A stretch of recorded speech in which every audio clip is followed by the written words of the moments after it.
All right, we are unpacking a really fascinating shift in a very high stakes world today. We're talking about assets that sit right at that crazy intersection of high fashion, deep engineering, and serious investment. For years, especially through that insane boom of 2021 and 2022, the narrative around mechanical timepieces was basically one of invincible perpetual growth. Steel sports watches were literally trading at double, sometimes triple their retail values. It was wild. But the premise of our explainer today is staring us right in the face. We are looking at the luxury watch market downturn. It's a bold statement, and it marks a definitive end to that era of easy money and speculative flipping in horology.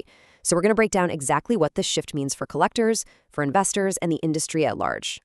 So let's get one thing straight right off the bat. The luxury watch market is officially in a downturn.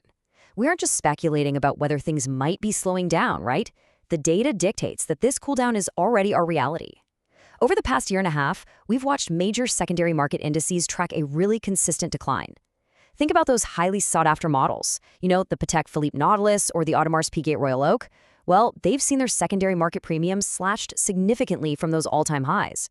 A watch that, say, might have commanded $150,000 on the gray market just a couple of years ago, it's now stabilizing much, much closer to its actual intrinsic retail value. And look, this isn't just a tiny blip. It's a sustained trajectory, and it's being driven by broader macroeconomic factors. We're talking rising interest rates and the cooling off of other speculative asset classes. Recognizing this downward trend is absolutely crucial. It's the necessary first piece of the puzzle because it establishes our baseline. Okay, let's dive into this. The pivot from downturn to crash. And this brilliantly illustrates the core tension we're dissecting today. See, a downturn implies a natural, healthy market cycle. It's like the market finally breathing out after running entirely too hot. In the context of watches, a downturn just means the speculative flippers leave the room. The people who were literally only buying a highly coveted piece to sell it the next day for a massive profit, they lose interest. Supply begins to catch up with authentic demand, waitlists at authorized dealers slowly become, manageable again, and the market returns to a sustainable equilibrium. That is a correction. But a crash, that is a sudden, catastrophic failure. A crash implies that the bottom falls out entirely. We're talking massive liquidity issues, where dealers are forced into distressed sales, dumping inventory below wholesale cost just to keep the lights on. It implies a fundamental loss of confidence in the asset class itself, where even your long-term passionate collectors stop buying because the underlying brand equity is perceived to be failing.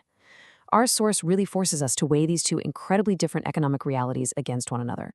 So the crucial point is this most critical question. Are luxury watches actually crashing? This demands that we look at all these dropping members and ask if we're witnessing a simple correction back to historical norms or the beginning of a total structural collapse. When we evaluate the data, we actually see a lot of nuance. While mass market luxury pieces have for sure retraced independent watchmakers who produce highly limited quantities, they're still seeing really robust demand. True vintage pieces with solid historical provenance remain relatively insulated too. Actually, the deep red numbers are primarily concentrated in the hype watches, the ones that saw the absolute most aggressive artificial inflation during the peak. But, the fear remains palpable within the dealer networks. The margins have thinned out, and the velocity of sales has slowed down dramatically. That softening baseline forces the entire industry to confront the absolute worst-case scenario. We know the reality of the cooldown, and we've confronted the fear of a collapse that's presented by the data, which leaves us with a final vital consideration. If the market is undeniably downturning, what exactly will it take to tip it into a full-blown crash? What is that unseen catalyst that turns a normal everyday cycle into a total catastrophe?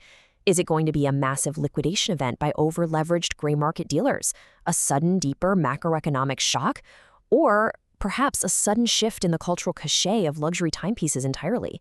I really want you to think about the gravity of that word crash as you watch these market dynamics unfold.